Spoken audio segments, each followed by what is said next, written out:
Em nome do Pai, do Filho e do Espírito Santo. Amém. Então vamos lá, povo de Deus. O tema da catequese de hoje é a lei de Deus.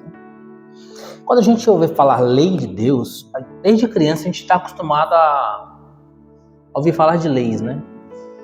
Lei de trânsito, Lei Maria da Penha, e etc. Essa palavra frequentemente vem aos nossos ouvidos. Se a gente olha para o nosso ordenamento jurídico pátrio aqui, o ordenamento jurídico brasileiro, a gente percebe que a gente tem uma Carta Magna, que como se fosse a grande lei do Brasil, que é a nossa Constituição Federal de 1988, e todo o ordenamento jurídico, ele converge para a Constituição Federal, né? De tal forma que se o Legislativo tenta interpor uma lei que vá de encontro à Constituição Federal, a pessoa, o ente federativo, ou deputado ou senador, ou até mesmo a coletividade, pode entrar com uma ação de inconstitucionalidade, né? Porque nada no nosso ordenamento jurídico pode ofender a Constituição. Então nós temos a Constituição Federal e temos os códigos. O ordenamento jurídico é uma coisa só. Só que quando você vai pensar sobre um determinado ponto da lei, vamos pensar sobre, por exemplo, o trabalho. Então você vai ter o direito do trabalho. Você vai pensar sobre crimes. Então você tem o direito penal. E aí tem o Código Penal. A gente vai pensar no direito das pessoas nas suas relações, né? Pensando no direito civil, tem um Código Civil. E assim por diante. E a lei de Deus? A gente olha para a lei de Deus e a impressão que a gente tem, num primeiro momento, é que a lei de Deus é mais um código. Como tem o Código Penal, o Código Civil, o Código Trabalhista, tem o Código Divino, que é a lei de Deus. Só que não é muito bem assim. Na verdade, até mesmo a expressão lei de Deus é uma expressão que não traz na sua totalidade o que é essa verdade como eu vou dizer, qual é a necessidade que nós temos de viver essa lei. Eu acho que em vez de chamar lei de Deus, tinha que chamar tábua de salvação. Até mesmo porque em Êxodo, quando Deus dá a Moisés os 10 mandamentos, Deus dá em 2 tábuas. Isso é um grande sinal. Porque, é verdade, a lei de Deus é uma tábua de salvação. Ela não é mais um código. Porque os códigos, eles servem para quando você tem, como eu vou dizer, tem alguém que feriu algum direito. Por que tem um Código Penal? Porque alguém vai ferir, como eu vou dizer, vai ferir o ordenamento jurídico cometendo um crime. Então tem que ter um código que estipule qual vai ser a pena que ele vai receber ao cometer esse crime. Para que tem um Código Civil? Eu quero alugar uma casa. Você vai ser meu inquilino. Essa relação entre locatário e inquilino precisa ser regulada por alguém. Porque senão eu chego para você amanhã e falo assim, beleza, eu te aluguei a casa ontem, mas eu não vou mais te alugar, devolve minha casa. Mas eu acabei de fazer a mudança, não, devolve a casa. Quero a minha casa, casa é minha, devolve, sai. Não pode ser assim, né? E da mesma forma o inquilino, ele fica 5, 6, 7 meses sem pagar o aluguel e não vai ter uma penalidade e o dono da casa não vai receber o aluguel, vai ficar por assim mesmo. Por isso o Código Civil estabelece essa relação, para quando houver uma quebra no ordenamento jurídico, tem um remédio para essa quebra no ordenamento jurídico. Entenderam? Muita teoria, né? Mas tem um código que a gente entende muito bem, que esse código tem um determinado ponto desse código de medidas administrativas que nos vai fazer entender por que a lei de Deus, na verdade, é uma tábua de salvação. Esse código é o Código de Trânsito, de 1998. Todo mundo aqui dirige, né? Alguém de vocês não dirige, não? Todos são habilitados, você não é habilitado, mas você sabe disso. Mesmo quem não dirige sabe disso. Imagine você está andando numa avenida e de repente tem 3 luzes lá em cima da rua penduradas, 3 luzes, uma verde, uma amarela e uma vermelha. E aí a luz fica amarela e depois fica vermelha, não é assim? Acontece? O que significa? Tem que parar o carro. É facultativo parar o carro? É obrigatório parar o carro. Você não tem a faculdade de parar ou não parar o carro, você é obrigado a parar o carro. Beleza. Mas se você não parar o carro, o que acontece? Uma infração. A infração vai ter uma medida administrativa para essa infração. E o CTB ele classifica as infrações como média, leve, grave e gravíssima, né? Avançar o sinal vermelho é infração gravíssima. Por que é uma infração gravíssima? Porque ela pode tirar a sua vida ou a vida de terceiros. Você atravessaram o sinal vermelho, veio uma carreta do outro lado, pegou no meio do seu carro e o carro virou um chiclete. Ou pior, está de moto. Atravessou o semáforo vermelho de moto, veio uma carreta e pegou a sua moto. Então, é uma infração que gera risco à vida. Se você não respeita a lei de trânsito, você toma uma penalidade administrativa, uma multa cara, perde bastante pontos na carteira, 7 pontos, porque você cometeu uma transgressão que põe em risco a sua vida ou a vida de outros. A lei de Deus é exatamente o sinal vermelho. A lei de Deus é o sinal vermelho. Deus está falando assim, ó, para aqui. Porque se você não parar aqui, as consequências podem ser a morte má e eterna. Quando você está andando numa rodovia, tem 2 faixas amarelas assim, uma do lado da outra assim, ó, esticadinhas assim, ó, contínuas. Significa que não pode ultrapassar, né? Não pode ultrapassar. Se você ultrapassa, você comete uma infração gravíssima, 7 pontos. Por quê que é gravíssimo? Porque se a linha amarela é contínua, significa que aquele trecho da rodovia é um lugar perigoso, em que provavelmente você não vai ter visibilidade para fazer uma ultrapassagem com segurança. E se você ultrapassa um lugar que é proibido ultrapassar, você põe em risco a sua vida e a vida de terceiros. É uma curva, logo depois ou é um aclive, e você sai para ultrapassar. Quando você está ultrapassando do aclive, surge uma carreta, bitrem, e aí pega bem no meio do carro. A lei de Deus é exatamente isso. É a faixa dupla contínua. É o sinal vermelho. Para, senão você vai morrer.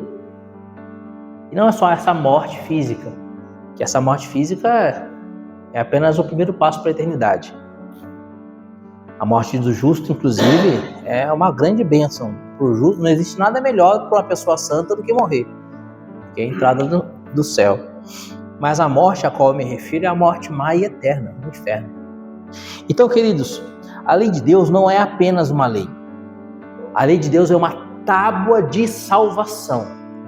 Imagine você que você estava no navio, o navio naufragou e afundou, e você ficou pendurado numa tábua, em alto mar. Não tem como você nadar para a costa.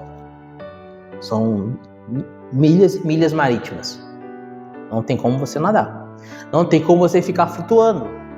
Você pode flutuar 1 hora, 2 horas, 3 horas, 1 hora você vai ter um esgotamento físico, vai cansar de flutuar e vai morrer.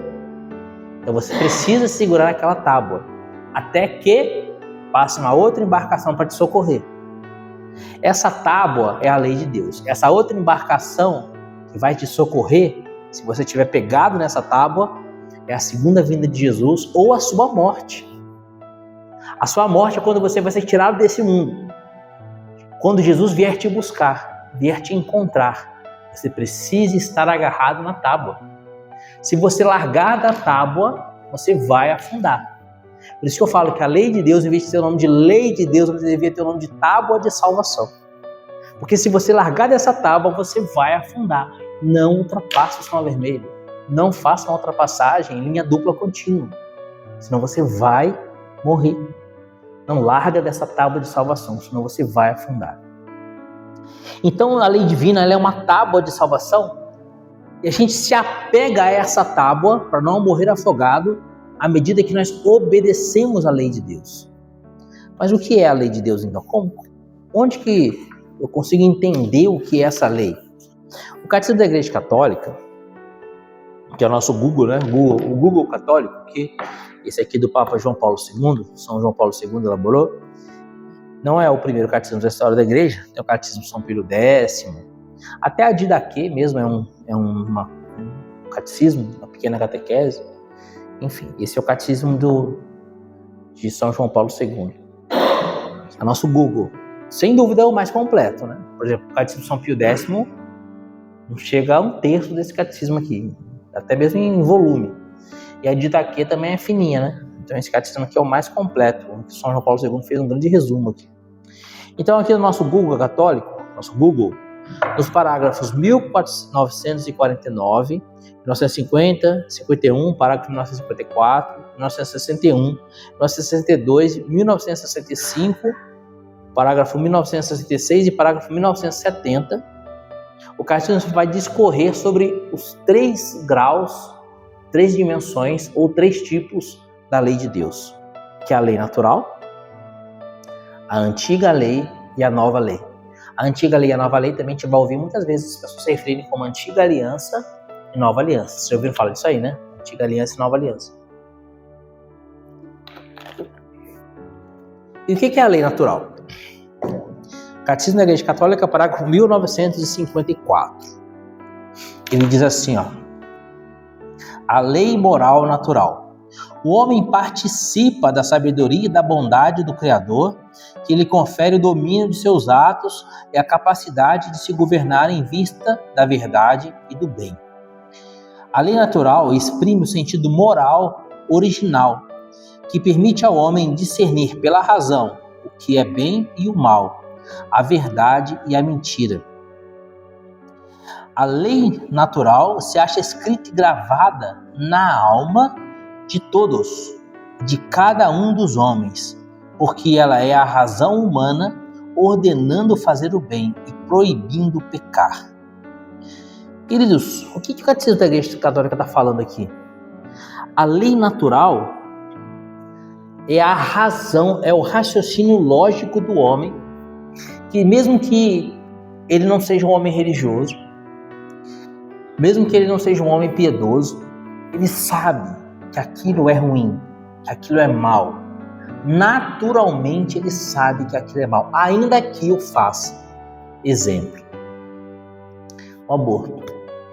Mas tem muitas pessoas que infelizmente fazem aborto. Sim, tem. Infelizmente e desgraçadamente, hoje o aborto mata mais pessoas do que o Holocausto matou na Segunda Guerra Mundial.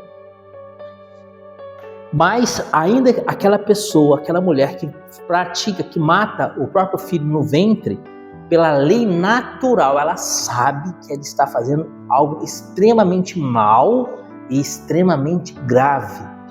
De tal forma que as mulheres que se submetem ao aborto, depois de terem praticado o aborto, têm graves consequências psicológicas. Muitas sofrem de grave depressão, muitas se suicidam e muitas enlouquecem. Há relatos de mulheres que fizeram um aborto e que depois, nos seus atendimentos psiquiátricos, diziam que não conseguiam parar de ouvir passos de criança na casa, ouvir vozes de criança pela casa. Por quê? Porque a consciência dela a acusa de maneira terrível. Por quê? A consciência dela a acusa de maneira terrível porque ela fez algo que é contra a natureza. É contra a natureza a mãe matar o seu próprio filho no seu ventre. É antinatural, é contra a lei natural. Engraçado que o único ser criado que desobedece à lei natural é o homem, por incrível que pareça. É o ser racional, né?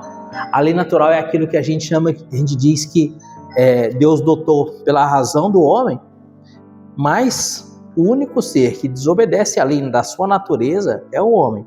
Por quê? Por exemplo, pense você é um leão. Gente, você nunca, em hipótese alguma, você vai ver um leão sentado comendo alface. Você nunca vai ver um leão comendo alface. Nunca. Pensa num boi. Nunca, em hipótese alguma, você vai ver um boi comendo carne crua, estraçalhando um animal e comendo esse animal. Nunca você vai ver um boi fazendo isso. Porque é antinatural para o cavalo comer carne, é antinatural para o boi comer carne e é antinatural para o leão comer alface, comer mato. O leão não vai comer mato. Ainda que ele morra de fome, ainda que ele esteja à míngua, ainda que ele esteja raquítico, ele não vai comer mato. E o boi, ele não vai comer um outro animal. Vocês já viram lá no Nordeste aqueles boi lá? A gente não, eu pelo menos nunca fui, não sei se vocês já foram, mas eu nunca fui no Nordeste. Mas a gente via pela TV aqueles boi magrinhos lá na seca do Nordeste, lá com os ossos tudo aparecendo, né? Vocês já viram essa cena, né? Vocês já viram um boi daqueles matar um cachorro para comer? Não vai matar um cachorro para comer. Ah, mas o boi tá morrendo de fome. Ele morre de fome, mas ele não mata um cachorro, ele não come um gato, não come um cachorro, não come um gambá, não come. Porque é contra a natureza dele. Da mesma forma que um gato não gosta de água.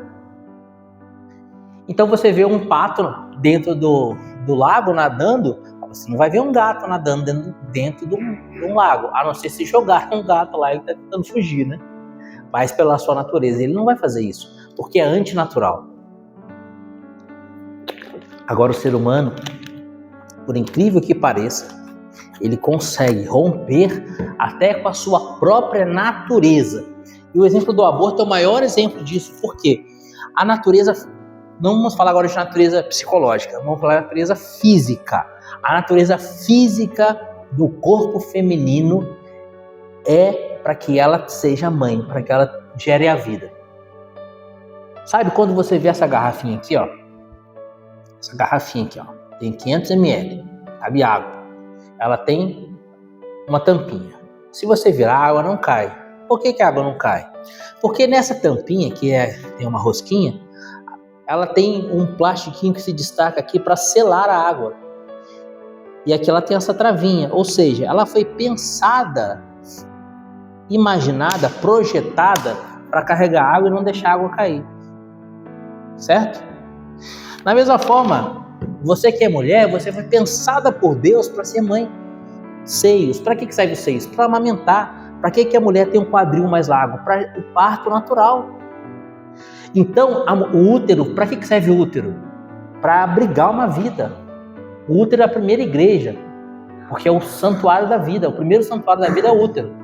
Então, a mulher foi pensada por Deus para ser canal da vida, instrumento do Criador para gerar a vida. A mulher, é claro que o homem também participa disso, mas a gente fala da mulher porque a vida se desenvolve no útero, né? Ou a vida se desenvolve no útero da mulher. É como diz aquela canção que o Roberto Carlos gravou, né? Eu vi uma mulher preparando outra pessoa. Então uma mulher prepara uma outra pessoa. Ela vai gestando aquela vida como se fosse mesmo a ação de Deus dentro daquele útero. Gente, quando você vê um bebê, e aí você olha os olhos do bebê, os dedinhos do bebê, as unhas do bebê, você fica, meu, como que isso aconteceu dentro de útero de uma pessoa? É Deus que está ali trabalhando, é Deus que está agindo. E a mulher foi feita para isso, fisicamente, mas também psicologicamente. Toda mulher é mãe. Psicologicamente, toda mulher é mãe. Não é à toa que toda criança, toda menina, quando criança, já gosta de brincar de boneca e chama a boneca de filha e dá comida para a boneca. Não é assim? Por que a criança gosta de brincar de boneca, dá comida para a boneca? Porque aquilo está gravado na alma dela. É a natureza. É a lei natural. E aí o aborto vai de encontro a tudo isso. Por isso que o aborto estraçalha a mulher no meio. Porque vai de encontro à lei natural. Então a lei natural é aquilo que pela natureza você já sabe. Todo ser humano, seja onde for, em qualquer lugar do planeta Terra, sabe que o aborto é uma coisa má, que o homicídio é uma coisa má, que pegar as coisas dos outros é uma coisa má. De tal forma que isso, o aborto, o homicídio, o furto, o roubo, isso está nos códigos penais de todos os países do mundo. Não existe um país no mundo em que você possa matar um outro ser humano de maneira livre. Não existe. Ainda que o façam, né? Ainda que o façam, é sempre crime. É sempre crime você subtrair as coisas dos outros. É sempre crime você furtar, você roubar. Estupro é sempre crime, em todo lugar. Mas tem países que o estupro é cometido. Pode até ser cometido com frequência, mas é crime. E as pessoas sabem que é errado. Como, por exemplo, na Índia. Não sei se vocês viram uma notícia de uma moça que estava viajando com o marido, inclusive ela é brasileira, viajando com o marido de moto na Índia, e eles pararam para acampar durante a noite, e aí diversos homens agrediram o marido dela e estupraram a moça. E aí eu estava lendo na reportagem, disse que isso é frequente, acontece muito na Índia, esse tipo de ocorrência. Estupraram a moça e agrediram o marido dela, bateram bastante no marido dela. E diz que acontece muito na Índia. Beleza, mas o que ela fez? Ela registrou a ocorrência na delegacia. Ou seja, ainda que aconteça muito, é crime na Índia. Entendeu? Porque é contra a lei natural. O incesto é contra a lei natural. A relação entre pai e filha, ou entre irmãos, é contra a lei natural. A pedofilia é contra a lei natural. Contra a lei natural. Então, a lei natural está gravada no coração de todo homem. Essa lei independe da religião. Todo ser humano sabe que aquilo é errado, que aquilo é mal. Infelizmente, o pecado e a tentação demoníaca, ele deforma tanto o ser humano que ele é capaz, como eu disse, e repito novamente, ele é capaz de romper com a sua própria natureza.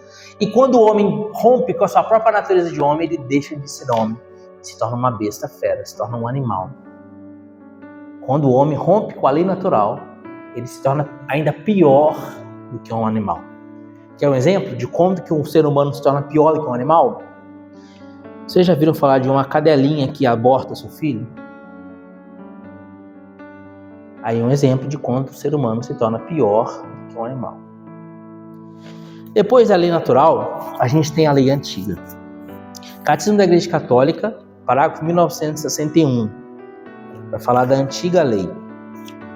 Ele diz assim: Deus, nosso Criador e nosso Redentor, escolheu para si Israel como seu povo e lhe revelou a sua lei, preparando assim a vinda do Cristo. Então, aqui no parágrafo 1961, o Catecismo está dizendo que a antiga lei foi dada a Israel em preparação para a vinda de Jesus. Gente, você está começando a entender aqui, a gente começa a entender aqui uma didática de Deus. Deus começa a agir de maneira didática. Como assim? Primeiro ele colocou a lei no coração do homem como lei natural. Depois ele começou a revelar a sua lei a um povo específico, o povo de Israel. Então lá em Êxodo 20, versículos de 2 a 17, Deuteronômio capítulo 5, versículos de 1 a 21, Deus dá a sua lei a Moisés. E por meio de Moisés ele outorga aquela lei para o povo de Israel. E a vivência da lei, dos 10 mandamentos, pelo povo de Israel, deveria preparar a vinda de Jesus. Quais são os 10 mandamentos? Amar a Deus sobre todas as coisas, não tomar seu santo nome em vão, guardar missas e dias de festa. Ouvir missa inteira, domingo e dias de festa. Esses são os 3 primeiros mandamentos. Amar a Deus, não tomar o santo nome de Deus em vão, e o dia do Senhor, o domingo, honrar o dia do Senhor, ouvindo missa inteira, domingo e dias de festa. Você percebe que esses 3 mandamentos eles fazem referência diretamente a Deus? Amar a Deus, não tomar o nome de Deus em vão e cultuar a Deus com a Santa Missa, domingos e dias solenes. Os 3 primeiros mandamentos fazem referência diretamente a Deus. Os outros 7 mandamentos, 4º mandamento, honrar pai e mãe. 5º mandamento, não matar. 6º mandamento, não pecar contra a castidade. 7º mandamento, não furtar. 8º mandamento, não levantar falso testemunho. 9º mandamento, não cobiçar a mulher do próximo. E 10º mandamento, não cobiçar as coisas alheias. Os outros 7 mandamentos fazem referência ao irmão. Então, amar a Deus, os 3 primeiros mandamentos, e depois amar o irmão, os outros 7 mandamentos. Essa é a lei antiga, em que Deus revelou a Moisés, para que o povo de Israel a vivesse. Foi difícil, né? Foi difícil. Tanto que quando Moisés desce do Horebe, o povo já tinha feito um bezerro de ouro e já estava adorando o bezerro de ouro. Não conseguiu nem viver o primeiro mandamento. E aí Moisés quebra aquelas primeiras tábuas, pega um bezerro de ouro, moe, tritura e faz eles comerem o pó do bezerro de ouro. Depois Deus chama Moisés novamente a Horebe e dá novamente a tábua da lei para Moisés. E é uma luta, né? Os 40 anos do povo caminhando no deserto. O livro dos reis, você vê quantos reis de Israel que apostataram, que começaram a adorar falsos deuses. Você vê o povo de Israel ser mandado para a Babilônia por causa da idolatria. Demorou para o povo de Deus começar a entender e viver os mandamentos. E quando o povo de Deus começa então a viver os mandamentos, com relação a Deus, os 3 primeiros mandamentos, o que eles esquecem? Os outros 7, né? A caridade com o irmão. É a época de Jesus. Então, na época de Jesus, os fariseus eram super zelosos com os mandamentos relacionados a Deus. De tal forma que esses 3 primeiros mandamentos de amor a Deus, eles transformaram em centenas de mandamentos tão numerosos, tantas regras, tantos preceitos, tantas prescrições, que ninguém conseguia cumprir. E tornou a lei de Deus e o amor a Deus um cumprimento de regras e preceitos. E aí Jesus chega no dia de sábado numa sinagoga, havia um homem da mão paralítica. Eles ficam olhando para ver se Jesus vai curar em dia de sábado, né? Qual que é o 3º mandamento? Ouvir missa inteira, domingos e dias de guarda. Na época de Jesus era o sábado. Então eles estavam observando se Jesus ia viver e ia respeitar o 3º mandamento. E aí Jesus fala assim, o que é permitido fazer em dia de sábado? O bem ou o mal? Salvar uma vida ou deixá-la perder? Se vocês tiverem uma ovelha e ela cair em poço no dia de sábado, vocês não vão tirá-la? E aí Jesus chama o homem para o meio e fala, estende a sua mão. Ele estende a mão e a mão é curada. Eles ficam revoltados contra Jesus, porque Jesus não viveu o 3º mandamento. Só que eles ainda não tinham entendido que do 4º mandamento em diante, a gente precisa amar o irmão. Amar o irmão. E aí Jesus traz a nova lei. A lei, a nova aliança. E a nova aliança de Jesus não é uma renúncia da antiga aliança. Mateus capítulo 22, versículo 37. Mateus 22, 37. Vou pegar a partir do versículo 34. Sabendo os fariseus que Jesus reduzira ao silêncio os saduceus, reuniram-se e um deles, doutor da lei, ou seja, especialista no quê? Na lei de Deus. Um doutor da lei. Então lá um cara que era pós-doutorado em teologia, né? Um doutor da lei, fez-lhe essa pergunta para pô-lo à prova. Então para que esse cara que era especialista na lei de Deus se aproxima de Jesus? Jesus havia mostrado a sua sabedoria aos saduceus. Os saduceus não tinham como contrapor Jesus. Então eles chamam o mais sábio doutor da lei lá. E ele tenta mostrar para Jesus que Jesus na verdade não vive a lei. Esse que era o objetivo dele. Provar para Jesus que Jesus não estava vivendo a lei, não estava obedecendo a lei. E ele pergunta, mestre, qual é o maior mandamento da lei? Qual que é o maior mandamento da lei? Amar a Deus sobre todas as coisas. Então, se o senhor não está guardando o sábado, não está fazendo o mandamento. Entendeu? Onde que era a armadilha do mestre da lei?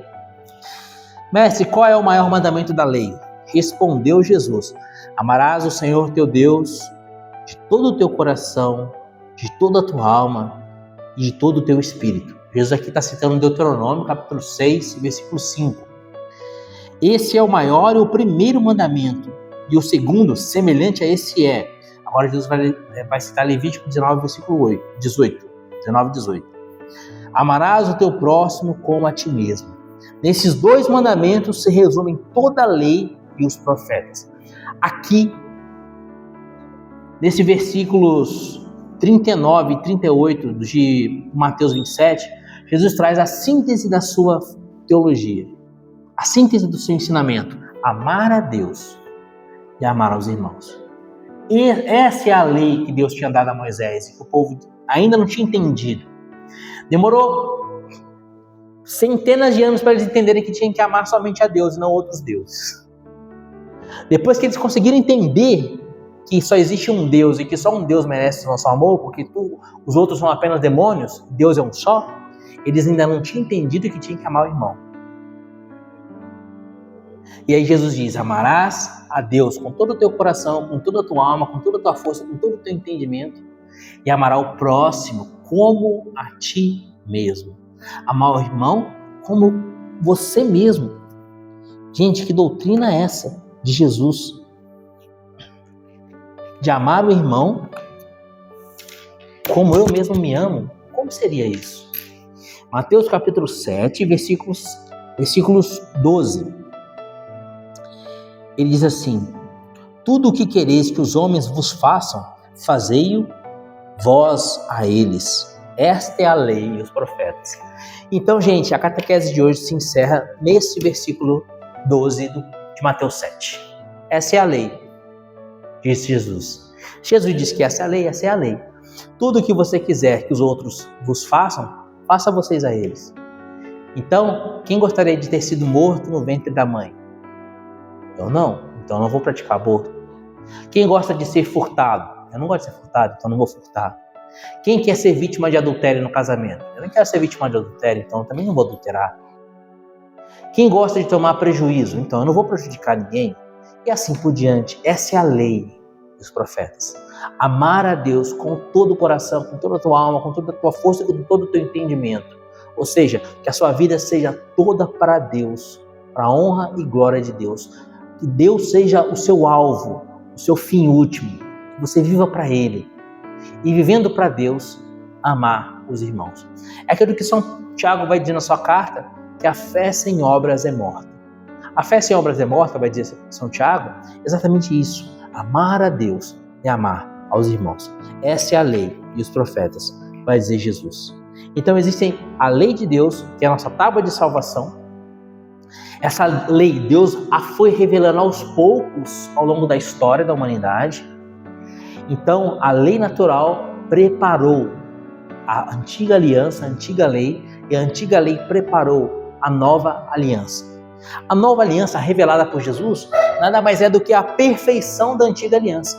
Por que a perfeição? Porque ainda ele não tinha entendido o que é a caridade. Eles ainda não tinham entendido o que é o amor ao próximo. Eles ainda não tinham compreendido a dimensão da caridade na lei de Deus. Os outros 7 mandamentos, eles tinham entendido os 3 primeiros. Por exemplo, o 6º mandamento, não pecar contra a castidade. É mandamento, né? E aí, se uma mulher era pega em flagrante adultério, o que acontecia com ela? Era apedrejada. Entendeu? Então, assim, Jesus veio trazer a palavra de misericórdia. Quando alguém vos ofender, bater numa face, oferece também a outra. O que isso quer dizer com isso? Quando alguém tomar um tapa na nossa cara, a gente vai falar: obrigado, agora bate aqui também. É isso que Jesus está falando literalmente? Quando Jesus estava na casa de Anás, de Caifás, o servo do sumo sacerdote deu um tapa no rosto de Jesus. O que Jesus disse? Você se lembra dessa passagem do Evangelho? Ele dá um tapa no rosto de Jesus e Jesus fala assim: se eu falei bem, se eu falei mal, me dizes no que eu falei mal. Mas se eu falei bem, por que me bates? Já viram esse trecho do Evangelho? Da paixão de Jesus? Então Jesus não ofereceu outra face. Jesus falou assim: obrigado, agora bate aqui de novo. Jesus falou assim: você está fazendo mal em me bater. Você está fazendo mal em me bater. Então o que significa esse oferecer a outra face? Significa misericórdia, o perdão. Pai, perdoa-lhes, porque eles não sabem o que fazem. Olhou para Dimas no alto da cruz e diz: ainda hoje você vai estar comigo no paraíso.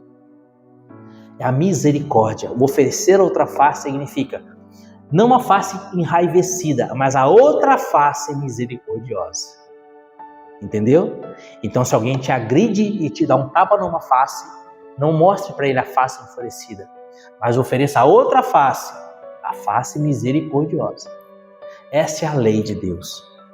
Essa é a lei e os profetas. Queridos, é claro, é evidente que a gente tem que decorar os 10 mandamentos. Os 10 mandamentos tem que estar na ponta da língua.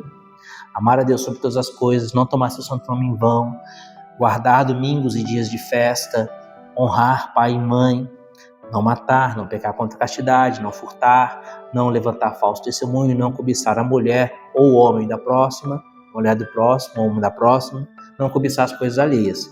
Esses 10 mandamentos têm que estar na ponta da nossa língua. Os 5 mandamentos da igreja também têm que estar na nossa língua e no nosso coração.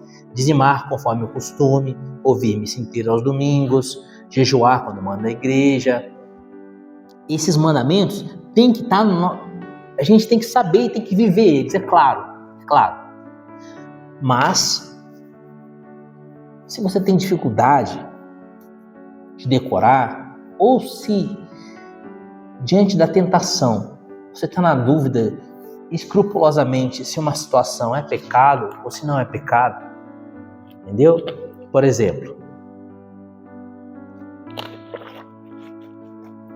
você vai numa festa, ou sei lá, festa não, você é convidado para ir na casa de uma pessoa muito pobre.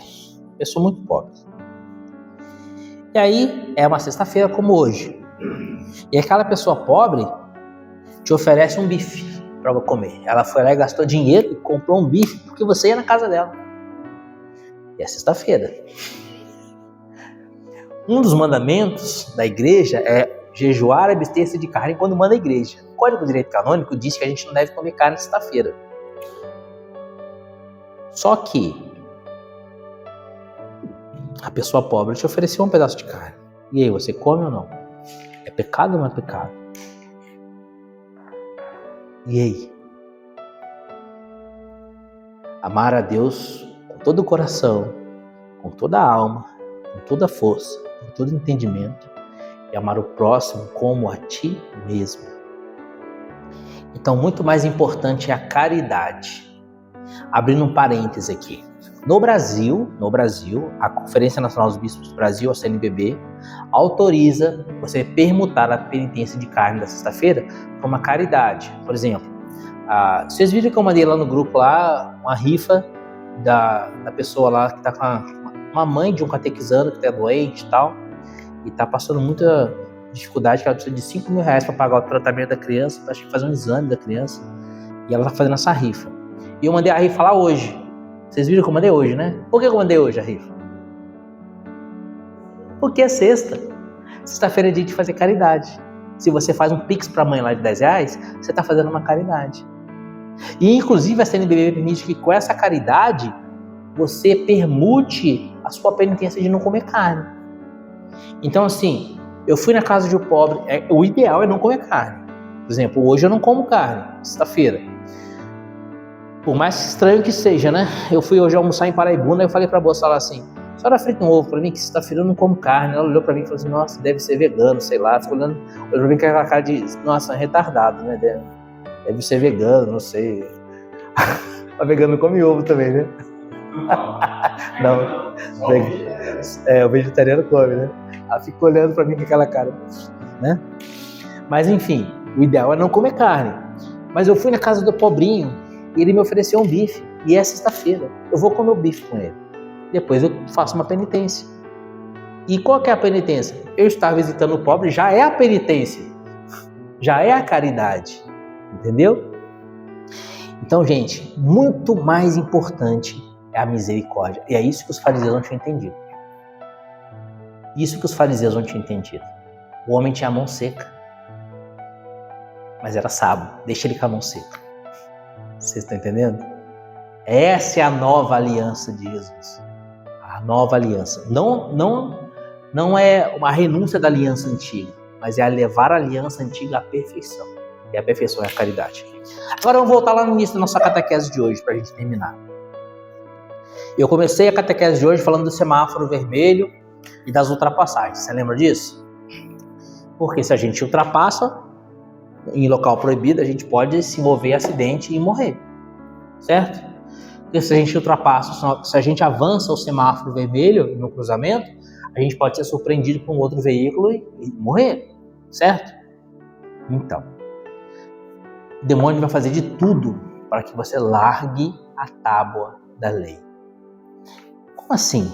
O demônio age de algumas formas. O demônio age através de uma coisa chamada possessão demoníaca. O que é a possessão demoníaca? É quando o demônio toma posse do corpo da pessoa, literalmente.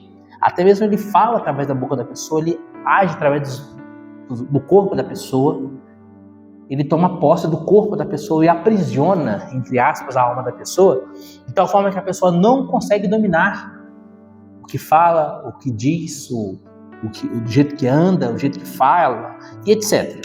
Ele toma posse. Não sei se vocês já tiveram a oportunidade de ver um possesso, mas é exatamente isso. O demônio age através da opressão. O que é a opressão? Opressão é quando o demônio age no corpo da pessoa de fora, não na possessão de dentro para fora, na opressão de fora para dentro. E na opressão, o demônio às vezes chega até mesmo a agredir, bater na pessoa. Por quê? Quando a pessoa está fazendo alguma obra que vai prejudicar o reino das trevas, o demônio quer impedir que a pessoa faça aquela obra. Então ele oprime essa pessoa e às vezes até mesmo agride, como aconteceu com São Pio de Pietrelcina. Você já viu essas histórias do Padre Pio? O demônio batia no Padre Pio. O demônio colocou fogo na cama de São João Maria Vianney.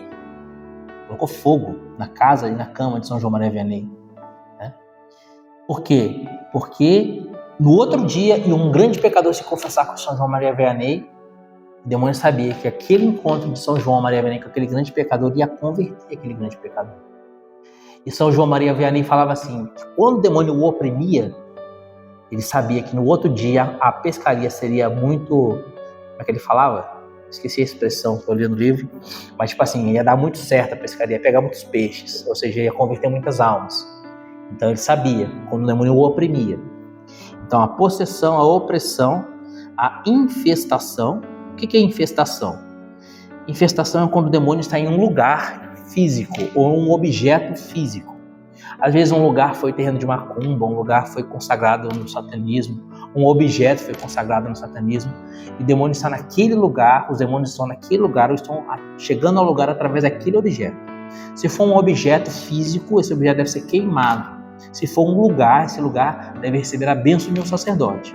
Isso é infestação, em lugares. E aí nesses lugares, às vezes as luzes acendem e apagam, às vezes os móveis se arrastam. Num lugar que eu trabalhei, em Pinda, tinha esse problema de infestação. E o que acontecia? Por exemplo, as pessoas estavam lá trabalhando, o ventilador ligava sozinho. Aí a pessoa ia lá e desligava o ventilador. Depois o ventilador ligava de novo. E a pessoa desligava, e ele ligava de novo. Esse tipo de coisa. Isso é infestação demoníaca. Precisa também de uma bênção de um sacerdote. E um outro tipo de ação do demônio é a tentação. Gente, a possessão é raro de acontecer. A opressão é raro de acontecer. A infestação é raro de acontecer. Mas, infelizmente, a tentação é toda hora, o dia inteiro. E qual que é o maior motivo pelo qual o demônio vai te tentar? Fazer você largar a tábua. Fazer você largar a tábua. E qual vai ser o momento em que o demônio mais vai te tentar a fazer você largar a tábua? Quando você estiver perto de morrer. Quando a morte estiver se avizinhando. Ou seja, quando o barco estiver chegando para te resgatar em alto mar. Aí ele vai falar, larga a tábua, larga a tábua, larga a tábua, larga a tábua, larga a tábua. Não larga a tábua. Aguenta firme. Quando a tentação vier, não larga a tábua. Às vezes o homem é casado e viveu 20 anos de um matrimônio, nunca traiu a esposa. De repente, chega uma mulher no serviço dele que começa a dar em cima dele, etc, etc. E ele larga a tábua e adultera. Adulterou, no outro dia ele sofre um acidente de carro e morre. Largou a tábua. E o catecismo da Igreja Católica diz que aquele que morre em estado de pecado mortal vai diretamente ao inferno. Entendeu? Então não larga a tábua. Hebreus vai dizer assim: ainda não tem desistido até o sangue na luta contra o pecado. Aguenta firme, como dizia o padre Jonas, aguenta firme, não larga a tábua. Permanece fiel nos mandamentos da lei de Deus. Agarrado na lei de Deus. Não larga a tábua. Não cai em pecado mortal, de jeito nenhum. São Domingos Sábio dizia assim: antes morrer do que pecar. Parece uma frase muito radical de São Domingos Sábio, né? Mas é a frase mais lógica. Porque se eu morro em estado de graça, eu estou salvo. Se eu peco o estado de graça. E se o barco passa na hora que eu perdi o estado, que eu larguei a tábua, o barco vai embora e eu vou ficar naufragado e vou afogar, vou morrer, vou para as profundezas. Então, gente, não larga a tábua. A lei de Deus é a nossa tábua de salvação. A gente está muito acostumado a olhar para a lei de Deus, para os mandamentos, tipo assim, não matarás, não pecarás, de maneira negativa. Não olha para os mandamentos de maneira negativa. Olha para os mandamentos com essa ideia, com essa imagem. Eles são minha tábua de salvação. E se por alguma desgraça você largou a tábua e você caiu em algum pecado, corre para o confessionário, se confessa o mais rápido possível, segura na tábua de novo. Se confessa o mais rápido possível, segura na tábua de novo. Porque a gente nunca sabe o dia nem a hora em que o barco vai vir nos resgatar.